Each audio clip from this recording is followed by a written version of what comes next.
আজ খুশির ঈদ, তবে এই খুশির ঈদের আগেই মৌসুমের প্রথম কালবৈশাখীর তাণ্ডবে ভেঙে চুরমার বীরভূমের বেশ কয়েকটি বাড়িঘর। যে ঘটনায় স্বাভাবিকভাবেই দিশেহারা হয়ে পড়েছেন ওই সকল মানুষেরা। মরশুমের প্রথম কালবৈশাখীর তাণ্ডবে এমন লণ্ডভণ্ড হয়ে যাওয়ার ঘটনাটি ঘটেছে বীরভূমের দুবরাজপুরে।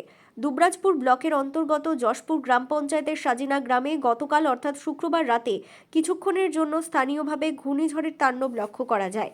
আর সেই স্থানীয় ঘূর্ণিঝড়ের তাণ্ডবেই একটি বাড়ি পুরোপুরি ক্ষতিগ্রস্ত হয়েছে এবং আংশিকভাবে ক্ষতিগ্রস্ত হয়েছে বেশ কয়েকটি বাড়ি। শুক্রবার রাত 8টা নাগাদ এমন ঘটনা ঘটে, যার বাড়ি ঘূর্ণিঝড়ের তাণ্ডবে ক্ষতিগ্রস্ত হয়েছে তিনি হলেন শেখ ডালিম। বাড়ির টিনের চালা উড়ে গিয়েছে, ক্ষতিগ্রস্ত হয়েছে জিনিসপত্র। এমন পরিস্থিতিতে অসহায় ওই পরিবার ছোট বাচ্চাদের নিয়ে অন্যের বাড়িতে আশ্রয় নিয়েছে। তাদের তরফ থেকে প্রশাসনের সহযোগিতা চাওয়া হয়েছে। কালকে রাত 8টার সময় দেখছি ঘূর্ণিঝড় এসে আমার চালটাকে গোটায় ফেলে দিয়েছে।